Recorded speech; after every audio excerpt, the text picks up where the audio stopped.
Oi galerinha, sou Tamizes Melo, professora de Geografia, e no vídeo anterior sobre a origem do universo e do nosso planeta Terra, vimos que a Terra é formada por várias camadas e uma delas é a crosta terrestre. É sobre ela que vamos falar nesse vídeo de hoje. Mas antes de começarmos, tenho duas perguntinhas para vocês. Sabia que os continentes já foram um só? E sabia que existem cadeias montanhosas e até vulcões no fundo dos oceanos? É sobre isso que vamos ver no vídeo de hoje. Mas antes, solta a vinheta!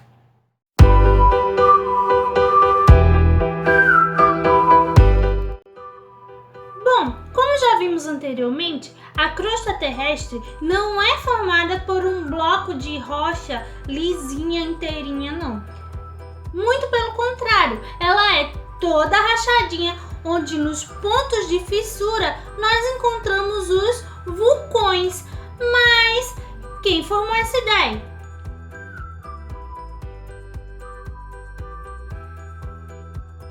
Bom, um dos primeiros cientistas a pensar sobre isso foi o geógrafo alemão Alfred Wegener. Ele percebeu que a costa dos continentes se encaixavam como um quebra-cabeça.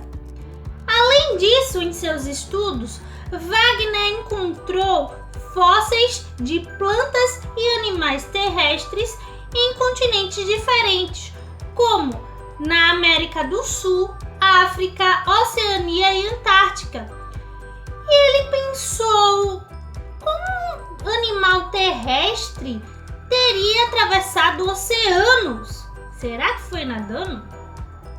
Não tem como um animal terrestre ter nadado um oceano inteiro. Então, juntando as evidências que ele tinha, ele concluiu que há milhões de anos atrás, teria existido um supercontinente, que ele chamou de Pangeia. A Pangeia teria se dividido em dois continentes, chamados de Laurásia e Gondwana. A Laurásia se dividiu nos atuais continentes da América do Norte, Central, Europa e Ásia. A Gondwana teria se dividido nos atuais continentes da América do Sul, África, Oceania e a Antártica. Essa é a chamada teoria da deriva continental. Porém, tem um probleminha. Wegener nunca conseguiu comprovar cientificamente a sua teoria. Por quê? Ele não conseguiu responder uma das principais questões dessa teoria, que seria: qual é a força capaz de mover continentes inteiros?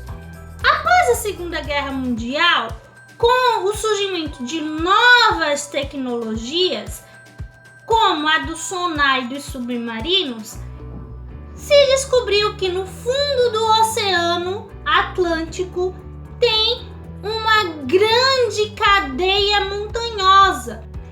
Essa cadeia montanhosa subaquática foi denominada de dorsal meso-oceânica. A partir dessa descoberta é que se criou a teoria das placas tectônicas. Com o avanço dos estudos tectônicos, os cientistas descobriram que provavelmente teria existido outros supercontinentes antes da Pangeia. Mas isso é outro assunto, tá?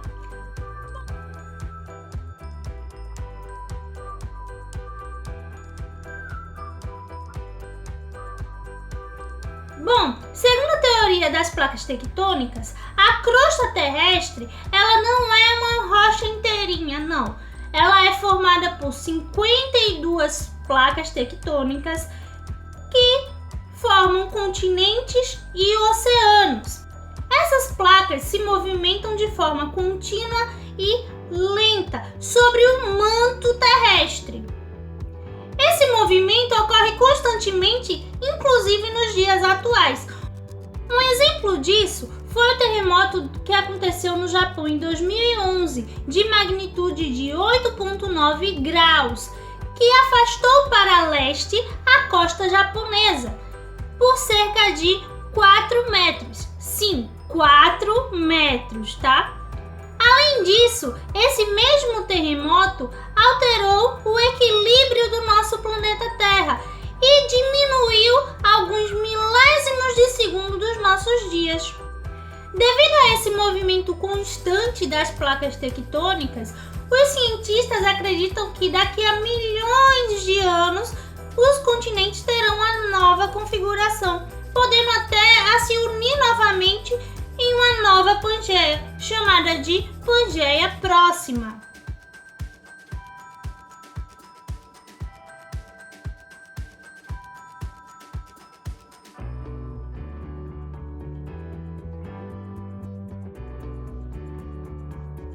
As bordas das placas tectônicas são onde ocorrem as maiores instabilidades tectônicas, por serem as zonas de contato entre as placas.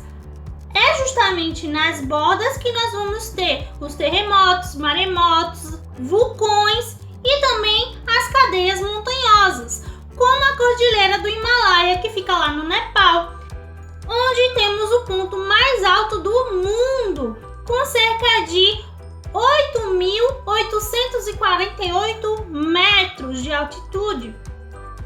E continua crescendo, cerca de 0,3 centímetros ao ano, devido ao choque entre a placa euroasiática e a placa indiana. As placas tectônicas produzem 3 tipos de movimentos. Um deles é o movimento convergente, que ocorre quando duas placas colidem uma com a outra. Desse choque entre as placas, formam-se cadeias montanhosas, vulcões e terremotos. Existem 2 tipos de movimentos convergentes: o choque entre uma placa oceânica e uma placa continental, onde a placa oceânica, que é mais densa e mais fina, vai mergulhar sobre a placa continental, mergulhar direto para o manto, onde ela vai ser derretida devido às altas temperaturas e à pressão do centro da Terra.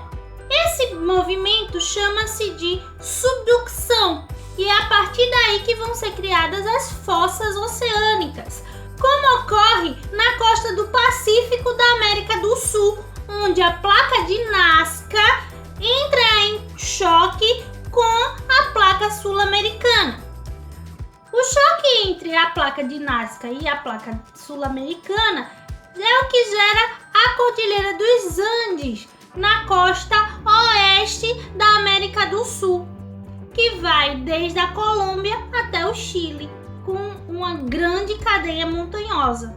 Já o choque entre placas continentais, por sua vez, mais espessas e menos densas, essas placas são pressionadas para cima, formando grandes dobramentos orogênicos, ou seja, montanhas, acompanhadas de intensos vulcões e atividades sísmicas, como que ocorreu em 2015, onde a placa indiana se moveu cerca de 4 metros em 20 segundos, causando um terremoto que atingiu toda a região do Nepal. Esse terremoto teve uma magnitude de 7,8 graus e moveu para nordeste o Monte Everest algumas polegadas.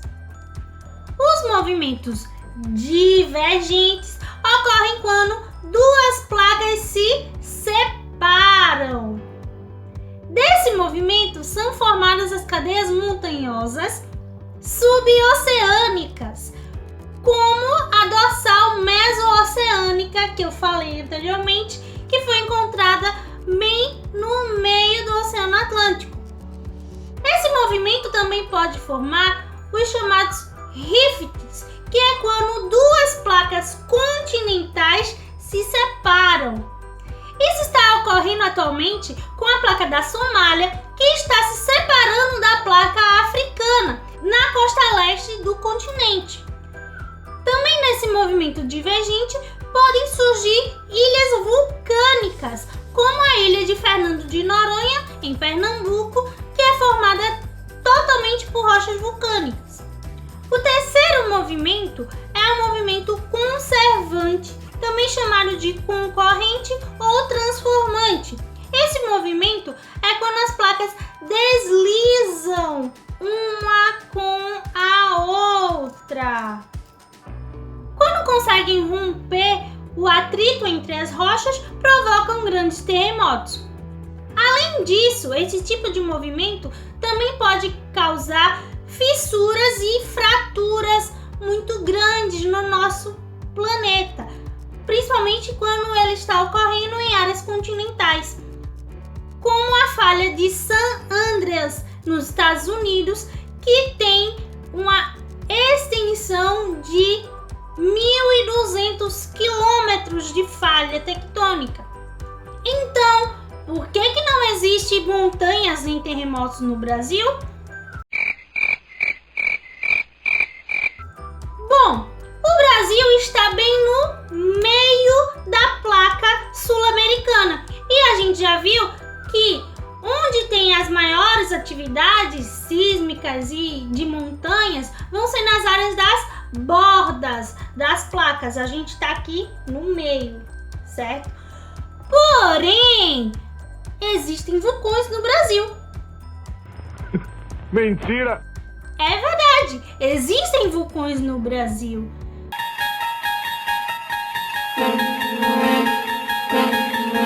Mas esses vulcões já estão extintos, ou seja, eles não têm mais nenhuma ligação com o centro da Terra. Ufa! Significa que muitos anos atrás o Brasil já esteve na área de borda de placas, sendo assim mais uma evidência para a existência do supercontinente da Pangeia. Então é isso, ficamos por aqui. Se você gostou do vídeo, dá o seu joinha, compartilha com os amigos, se inscreve no canal, ativa o sininho para você ficar ciente das últimas novidades que estamos postando. Dúvidas e sugestões nos comentários do vídeo. Então fico por aqui. Tchau!